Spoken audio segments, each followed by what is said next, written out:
Chapitre 617 La résurrection. Je revois la puissante résurrection du Christ qui me remplit de joie. Dans le jardin, tout n'est que silence et scintillement de la rosée. Au-dessus, le ciel devient d'un saphir de plus en plus clair, après avoir quitté sa couleur bleu-noir criblée d'étoiles qui pendant toute la nuit ont veillé sur le monde.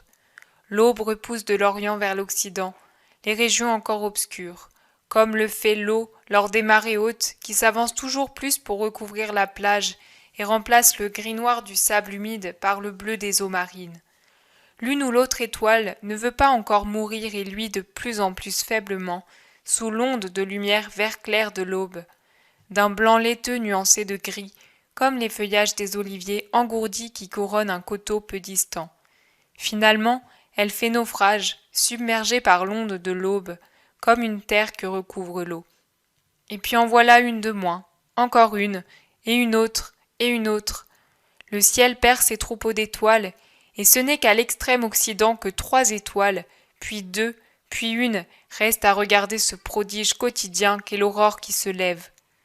Quand du côté de l'Orient, un filet de rose trace une ligne sur le soie turquoise du ciel, un soupir de vent passe dans les feuillages et sur les herbes et avertit « Réveillez-vous, le jour est venu !»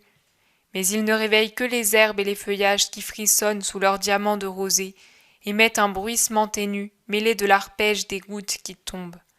Les oiseaux ne se réveillent pas encore, dans les branches touffues d'un cyprès de grande taille qui semble dominer comme un seigneur dans son royaume, ni dans l'entrelac confus d'une haie de lauriers qui abrite de la tramontane.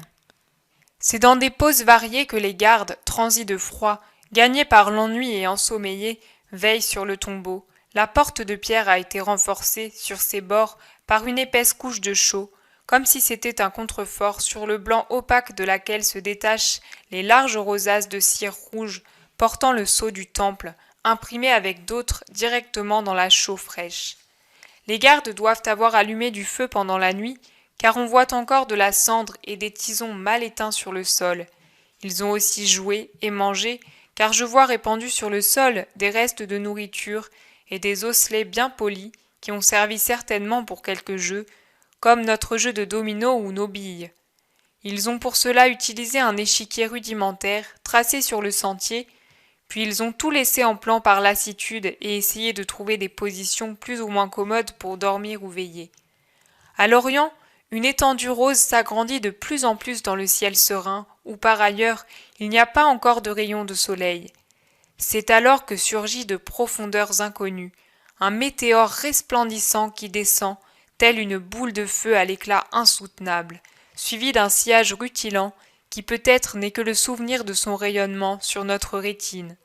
Il descend à grande vitesse vers la terre en répandant une lumière si intense, si fantasmagorique à sa beauté, si effrayante, que la lumière rosée de l'aurore en est éclipsée et disparue. Surpris, les gardes lèvent la tête parce que cette lumière s'accompagne d'un grondement puissant, harmonieux, solennel qui remplit toute la création. Il provient de profondeurs paradisiaques. C'est l'Alléluia, la gloire angélique qui suit l'esprit du Christ, revenant dans sa chair glorieuse. La météore s'abat contre l'inutile fermeture du tombeau. L'arrache, la jette par terre. Foudroie de terreur et de bruit les gardes placés comme geôliers du maître de l'univers, en provoquant avec son retour sur la terre un nouveau tremblement de terre, comme cet esprit du Seigneur en avait produit en fuyant la terre. Il entre, éclaire le tombeau de sa lumière indescriptible, et pendant qu'il reste suspendu dans l'air immobile, l'esprit se réinfuse dans le corps du Christ sans mouvement, sous les bandes funèbres.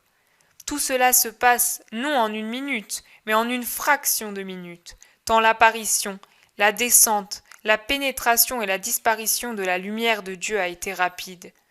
Le « je le veux » du divin esprit à sa chair froide n'a pas de son. L'ordre est donné par l'essence à la matière immobile. Aucune parole n'est audible par l'oreille humaine. La chair reçoit le commandement et lui obéit en poussant un profond soupir. Rien d'autre pendant quelques minutes. Sous le suaire et le linceul, la chair glorieuse se recompose en une beauté éternelle, se réveille du sommeil de la mort, revient du rien où elle était, vit après avoir été morte.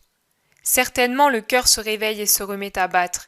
Il pousse dans les veines le sang glacé qui reste et en crée d'un seul coup la quantité nécessaire dans les artères vides, dans les poumons immobiles, dans le cerveau obscurci, et il y ramène la chaleur, la santé, la force, la pensée. Un moment passe, et voilà que se produit un mouvement soudain sous le lourd linceul. C'est si soudain, depuis l'instant où Jésus bouge sûrement ses mains croisées jusqu'au moment où il se tient debout, majestueux, splendide dans son vêtement de matière immatérielle, surnaturellement beau et imposant, avec une gravité qui le change et l'élève tout en le laissant lui-même, que l'œil n'a qu'à peine le temps d'en suivre le développement. Et maintenant il admire. Jésus est fort différent de ce que la pensée peut rappeler. Il est en pleine forme, sans blessure ni sang, mais seulement éblouissant de la lumière qui jaillit à flot des 5 plaies et sort par tous les pores de son épiderme. Il fait son premier pas dans son mouvement. Les rayons qui jaillissent des mains et des pieds l'auréolent de lames de lumière. Depuis la tête nimbée d'un diadème composé des innombrables blessures de la couronne d'épines, qui ne donne plus de sang, mais seulement de la splendeur, jusqu'au bord du vêtement, quand en ouvrant les bras qu'il a croisés sur sa poitrine, il découvre la zone de luminosité très vive qui filtre de son habit en lui donnant l'éclat d'un soleil à la hauteur du cœur. Alors, c'est réellement la lumière qui a pris corps. Il ne s'agit pas de la faible lumière de la terre, ni du pauvre éclat des astres ou du soleil. C'est la lumière de Dieu. Toute la splendeur paradisiaque se rassemble en un seul être et lui donne un bleu azur inconcevable dans les yeux, des feux d'or en guise de cheveux, des blancs purs et angéliques pour vêtements et coloris, et ce qui est indescriptible par des mots humains, la suréminente ardeur de la très sainte Trinité, dont la puissance anéantit tout feu du paradis, en l'absorbant en elle-même, pour l'engendrer à nouveau à chaque instant du temple éternel. C'est le cœur du ciel qui attire et diffuse son sang, les innombrables gouttes de son sang incorporel, les bienheureux, les anges, tout ce qui constitue le paradis, l'amour de Dieu, l'amour pour Dieu, voilà la lumière qu'est le Christ ressuscité et qui lui donne forme. Lorsqu'il se dirige vers la sortie, et dès que l'œil peut voir autre chose que son éclat, voici que m'apparaissent 2 clartés très belles, mais semblables à des étoiles par rapport au soleil, chacune d'un côté du seuil, prosternées en adoration pour leur Dieu qui passe, enveloppées de sa lumière, avec un sourire qui béatifie. Il quitte la grotte funèbre et revient fouler la terre que la joie réveille et qui resplendit sous sa rosée, parmi les couleurs des herbes et des rosiers, sous les innombrables corolles des pommiers qui s'ouvrent par prodige aux premiers rayons du soleil qui les frappe et au soleil éternel qui avance sur eux. Les gardes sont évanouis. Les forces corrompues de l'homme ne voient pas Dieu, alors que les forces pures de l'univers, les fleurs, les herbes, les oiseaux, admirent et vénèrent le puissant qui passe nimbé de sa propre lumière et de celle du soleil. Devant son sourire et sous son regard qui se pose sur les fleurs, sur les ramilles, puis s'élève vers le ciel serein, tout devient plus beau.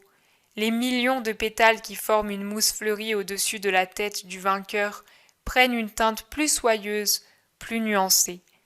Les diamants de rosée se font plus vifs, et plus bleu est le ciel que réfléchissent ses yeux resplendissants, et plus joyeux le soleil qui peint de gaieté un petit nuage porté par un vent léger, qui vient baiser son roi avec des parfums enlevés au jardin et des caresses de pétales soyeux.